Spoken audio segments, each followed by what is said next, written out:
Bonjour tout le monde. Dans cette vidéo, je vais vous montrer comment vous pouvez consulter les réponses que vos élèves ont laissées à vos différentes activités. Je vais vous montrer ça avec un exemple. J'ai déjà préparé le cours d'un professeur de français, puis je vais me connecter ici dans le compte d'une élève qui va compléter l'activité. Donc disons que ici, je tombe directement dans mon fil d'abonnement quand je me connecte sur mon compte. Puis dans mon fil d'abonnement, puisque je suis abonné à Émile Nelligan, qui est mon prof de français, si vous avez aucune idée de quoi je parle avec les abonnements, allez visionner la vidéo qui parle des abonnements que j'ai préparé aussi. Donc, je suis abonné à mon prof Émile Nelligan, puis voici le travail qu'il m'a envoyé aujourd'hui. Donc, voici les consignes du travail sur le poème. J'ai un lien ici sur lequel je peux cliquer, puis là, je vais télécharger le fichier doc. Puis ici, j'ai écrivé votre poème ici, avec les consignes. Donc, je viens ici, j'écris mon poème comme ça. Je peux écrire, bon, je vois les mots ici, 55 mots de 250 maximum. Donc j'ai écrit mon poème, je fais soumettre. Mais voilà, je vois la réponse que j'ai soumise, ça a l'air de ça le poème que j'ai soumis à mon prof. Et je vois aussi qu'il y a 4 personnes qui ont soumis un poème. Mais ça, c'est paramétrable par l'enseignant. Je pourrais décider que les élèves peuvent consulter les réponses ou il y a seulement moi qui peux consulter les réponses en tant qu'enseignant. Je vous montre comment dans un instant. Donc on va se déconnecter ici, puis on va aller se reconnecter avec le compte d'Émile Nelligan.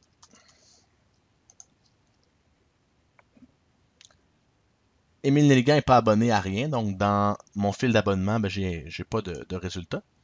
Mais si je vais sur ma page d'accueil, je vais voir mon cours, je vois le travail ici que j'ai envoyé à mes élèves, puis je vois qu'il y a 4 réponses à ce travail-là. Pour les consulter, je fais juste cliquer dessus. Et là, je vais tomber dans une page avec chacun de mes élèves. Mon Laurie avec laquelle on vient de répondre, c'est la dernière qui a répondu, donc elle apparaît en haut, avec son poème ici. Jérémy juste en dessous, qui a écrit un autre poème. Camille qui a écrit un poème.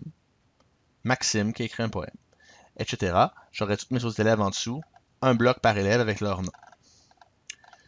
Éventuellement, je vais avoir un petit bouton ici d'options, puis je vais pouvoir commenter, je vais pouvoir corriger en annotation avec de l'audio, je vais pouvoir partager, je vais pouvoir faire plein de choses avec ce bloc-là.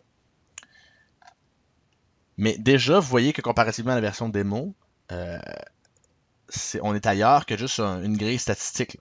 On peut consulter les réponses qui sont riches. Imaginez si on avait demandé une image, on aurait l'image de chacun des élèves dans le bloc. Si on avait demandé une vidéo, on aurait le vidéo de chacun des élèves dans le bloc. Donc voilà pour ça. Je vous parlais que vous pouvez décider de est-ce que les réponses sont vues par tout le monde ou juste par vous. C'est à la création de votre bloc. Donc si je viens ici dans le mode édition de mon bloc, ici j'ai un bouton option sur ma question. Parce que ma question c'est écrivez un texte. Si je clique sur le bouton option ici, j'ai est-ce que les réponses sont publiques? Je peux cocher ou décocher. Si je décoche, il y a juste moi qui peux consulter les réponses, personne d'autre. Si je laisse cocher, tout le monde qui a accès au bloc peut aussi accéder aux réponses. Permettre de supprimer sa réponse. Est-ce que je veux que les élèves qui ont réussi, qui ont soumis déjà une réponse, puissent la changer? Est-ce qu'ils peuvent l'effacer puis recommencer? Et ça, c'est là aussi sur les autres types de réponses. Par exemple, un choix de réponse. Donc, est-ce que je veux que les élèves puissent supprimer puis réessayer jusqu'à ce qu'ils aient la bonne réponse? Si c'est un exercice formatif, c'est sûr que oui. Si c'est un exercice que j'ai l'intention de compter ou que je veux vraiment vérifier leur compréhension, peut-être que je vais le décocher pour qu'ils puissent répondre une fois. Et une fois que c'est soumis, c'est terminé. Faire apparaître un bloc lorsque, ça fonctionne exactement de la même façon que l'outil activité dont vous êtes le héros dans Démo. Donc, on peut décider que lorsque l'élève soumet une réponse, peu importe la nature de la réponse, je fais apparaître un bloc et j'entre le numéro du bloc ici. Je vous montre tout de suite après comment accéder au numéro d'un bloc. Donc, quand l'élève complète la question, je fais apparaître un bloc. Si l'élève a la bonne réponse pour les questions qui s'autocorrigent, je fais apparaître un bloc. Si l'élève a la mauvaise réponse, je fais apparaître un bloc. Ça pourrait être aussi simple que si tu as la bonne réponse, je fais apparaître un bloc dans lequel est écrit bravo.